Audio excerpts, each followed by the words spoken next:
going to show you how to remove calendars from your calendar list that you no longer need. On the Google Calendar main menu, under Other Calendars, you may have some calendars from classes that you were previously in. Your teachers may have forgotten to archive those classrooms, which removes them from your dashboard. And in that case, you don't need to see these calendars any longer. For example, this calendar was from summer school 2 years ago.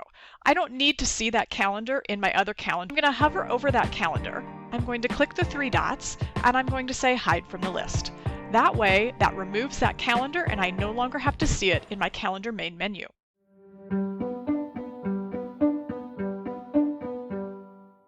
To change the color of your assignment calendar, go down to the left-hand side, select the assignment calendar.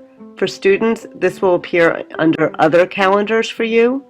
So once you click on the assignment calendar, find the triangle drop-down menu, click on that, and choose the correct color. English is purple, and science is green. And you'll see they will change to the correct color.